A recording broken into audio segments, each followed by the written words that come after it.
আসসালামু আলাইকুম। সুপ্রিয় দর্শক মণ্ডলী, ঢাকা বিশ্ববিদ্যালয়ে গিয়েছেন বর্তমান প্রধানমন্ত্রী তারেক রহমান।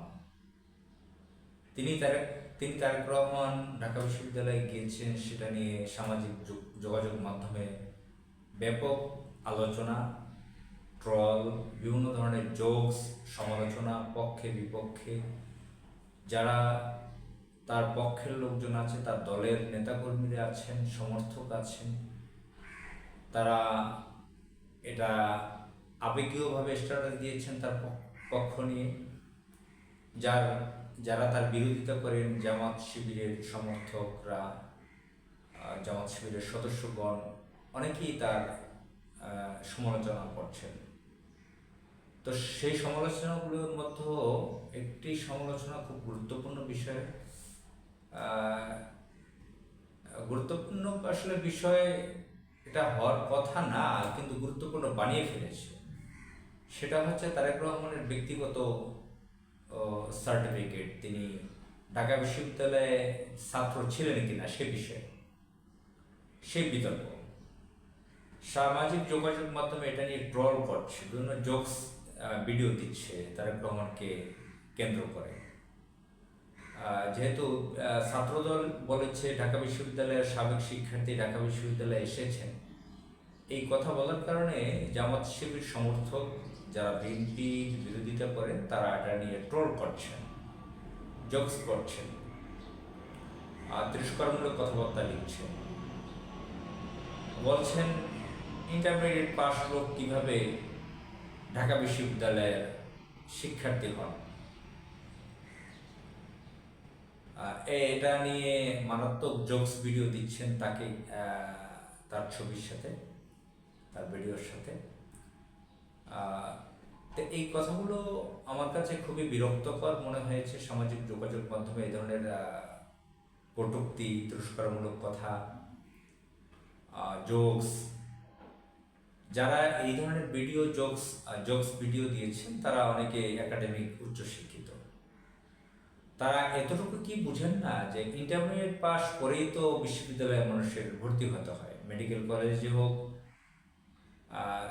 যে সকল সরকারি কলেজে আগে তো ধরেন ইন্টারমিডিয়েট ছিল, যেরকম তিতুমির কলেজে এখন উঠিয়ে দিয়েছে, সেখানে অনার্সে ভর্তি হতে হয়।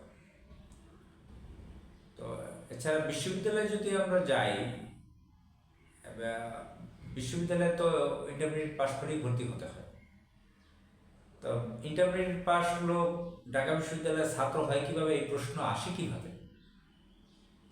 আচ্ছা, তারেক রহমান ঢাকা বিশ্ববিদ্যালয়ের ছাত্র ছিল কিনা সেটা না জেনে কিভাবে এটা ট্রল করতে পারে? ইন্টারমিডিয়েট পাস করে ঢাকা বিশ্ববিদ্যালয়ে মানুষ ভর্তি হতে পারে না? তিনি তো ভর্তি হয়েছিল না 85-86 সালে। আমার মতন লোক, আমি তো একদম সাধারণ পর্যায়ের লোক, আমি তো এই ঘটনা বহু আগে থেকে জানি। আমি অন্তত পক্ষে 15-16 বছর আগে থেকে এই ঘটনা আমি জানি।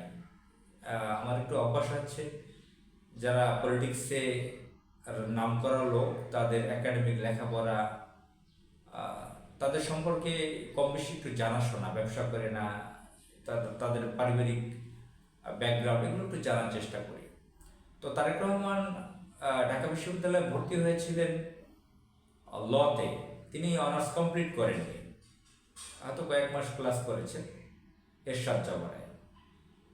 তো এটা নিয়ে একদম না জেনে শুনে, ওই যে নির্বাচনী হলফনামায় তিনি লন্ডন থেকে আসার পরে নির্বাচনী হলফনামায় একাডেমিক ব্যাপারে লেখা হয়েছিল তিনি শিক্ষিত কতটুকু, ইন্টারমিডিয়েট পাস। এখন ঢাকা বিশ্ববিদ্যালয়ে ভর্তি হয়ে অনার্স কমপ্লিট করেন নাই, তিনি তো অনার্স পাস লিখতে পারেন না। স্বভাবতই তিনি ইন্টারমিডিয়েট পাস লিখেছেন, এইচএসসি পাস লিখেছেন। তো এটা নিয়ে জামাত শিবিরের লোক, আমি তো অবাক কাণ্ড যে জামাত শিবিরের মতো লোক যারা তাকওয়াবান থাকে, নামাজ রোজা করে, কোরআন হাদিস পড়ে, বিড়ি সিগারেট খায় না, এবং ভালো শিক্ষিত মানুষ, তারা কিভাবে এটা নিয়ে ট্রল করতে পারে? এবং আমি অনেককে চিনি যারা একাডেমিক শিক্ষিত, জ্ঞানী, গুণী, ট্রল করছেন। তারা এই তথ্যটা জানেন না তিনি ঢাকা বিশ্ববিদ্যালয়ের ছাত্র ছিলেন, না জেনে শুনি। আর আর প্রাথমিকভাবে তো একটা বোঝা যায়, ইন্টারমিডিয়েট পাস তার প্রশ্ন করছে স্ট্যাটাস দিয়ে, লয়ার পর্যন্ত, আইনজীবী না ভালো ভালো পেশায় আছে, জামাত শিবির করে, তারা প্রশ্ন রাখছেন যে ইন্টারমিডিয়েট পাস লোক নাকি ঢাকা বিশ্ববিদ্যালয়ের ছাত্র। আশ্চর্য ব্যাপার, ইন্টারমিডিয়েট পাস করেই তো ঢাকা বিশ্ববিদ্যালয়ে হোক, রাজশাহী হোক আর জাহাঙ্গীরনগর হোক ভর্তি হইতে হয়। তা তিনি ভর্তি হয়েছিলেন ক্লাস করে না, যেরকম হার্ভার্ড ইউনিভার্সিটিতে ভর্তি হয়েছিলেন বিল গেটস, তিনি কমপ্লিট করেননি গ্রাজুয়েশন, অনার্স কমপ্লিট করেননি। তো পৃথিবীতে বহু নামকরা পলিটিশিয়ান আছেন, নামকরা ব্যক্তিরা আছেন, ইউনিভার্সিটিতে ভর্তি হয়ে গ্রাজুয়েশন কমপ্লিট করেননি। তো এটা নিয়ে না জেনে শুনে ব্যক্তিগতভাবে আক্রমণ কাউকে, আমি তারেক রহমানের পক্ষ নিয়ে এভাবে বলছি না, আমি বিএনপি করি না, আমি জামাত ইসলামী করি। তো এভাবে আসলে ব্যক্তিগতভাবে আক্রমণগুলো আমি দীর্ঘ বছর বিভিন্নভাবে ব্যক্তিগত আক্রমণ, যেরকম আপনার ছাত্রলীগের নাজমুল ছিল, সে কালো, মাথাটা মোটা, তাকে মাগুর মাছ লেখা, কালো মাগুর। তো এই ধরনের বহু মানুষের চেহারা নিয়ে বাজে মন্তব্য, তিরস্কার, এগুলো জামাত শিবিরের লোককে দেখেছি, যেটা আল্লাহ অপছন্দ করেন। আমাদের প্রিয় নবী হজরত মোহাম্মদ সাল্লাল্লাহু আলাইহি ওয়াসাল্লাম অপছন্দ করতেন। কারো অন্য অন্যায় থাকলে সেটা তুলে ধরা যেতে পারে, কিন্তু তার ব্যক্তিগত চেহারার তো আল্লাহ সেখানে তাকে তৈরি করেছেন, সেখানে তো তার হাত নেই ব্যক্তিগত। একটা ঘটনা আমি জেনেছি, সত্যতা কতটুকু জানি না, হজরত আলী রাদিয়াল্লাহু তাআলা আনহু তিনি লড়াই করছিলেন একজন কাফেরের সাথে। তো কাফের হজরত আলীর সাথে পেরে উঠছিলেন না, যেহেতু তাকে আসাদুল্লাহিল গালিব বলা হয়, অনেক শক্তিশালী যোদ্ধা ছিলেন তিনি। তো তিনি তার সাথে যখন ওই কাফের পেরে উঠছে না, তখন তার গায়ের দিকে থুতু নিক্ষেপ করছে কাফের। হজরত আলী তখনই এই যুদ্ধটা থামিয়ে দেয়, তার সাথে থামিয়ে দেয়। এই কারণে থামিয়ে দেওয়ার পরে জিজ্ঞেস করে, তুমি এখন কেন থামিয়ে দিলে? বললো যে এখন যদি আমি এটা চলমান রাখি তাহলে এটা ব্যক্তিগত আক্রমণে চলে যাবে, তুমি আমার গায়ে থুতু নিক্ষেপ করেছো। আগে ছিল ইসলামের জন্য এটা। তো এরপরে ওই কাফের নাকি ঈমান আনে, ইসলাম গ্রহণ করে। তো আওয়ামী লীগ বিএনপির অনেক নেতাদের বিভিন্ন দোষ ত্রুটি আছে। লেখাপড়া তারেক রহমান করতে পারতেন, করেন না কেন? এরশাদ জামানায় ঝুঁকি ছিল, জিয়াউর রহমান যেহেতু 81 সালে কিলিং হয়েছেন, এর মাত্র কয়েক বছর পর এরশাদ জামানায় বিভিন্ন রাজনৈতিক অঙ্গন খুব গরম ছিল, সকলের পরিবারের মতন জিয়া পরিবার না, তার জন্য ঝুঁকিপূর্ণ ছিল, হয়তো তিনি কন্টিনিউ করতে পারেননি। অথবা অনেকের মেধা একাডেমিক লেখাপড়ার সাথে অ্যাডজাস্ট হয় না। আবার তারেক রহমান বিদেশে ছিলেন দীর্ঘ বছর, সেখানে করে নিতে পারতেন, সেটা তার ব্যক্তিগত বিষয়। আর একটা বিষয় হলো, এই বিষয়ে আমি নিজে অসুস্থ, বেশি কথা বলতে চাই না। তারেক রহমান কেন বিশ্বের বহু নামকরা পলিটিশিয়ানরা একাডেমিক লেখাপড়া তেমন দূর যেতে পারেন নাই। আমেরিকার 9 জন প্রেসিডেন্ট ছিলেন যারা স্কুল পাস করেননি।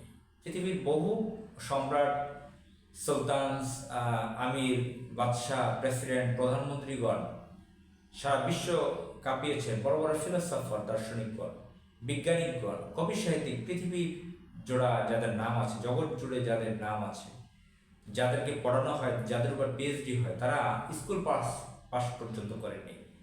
আপনার উইলিয়াম শেক্সপিয়ারের ঘটনা, যে তিনি তো ক্লাস 5 পাসও করেননি।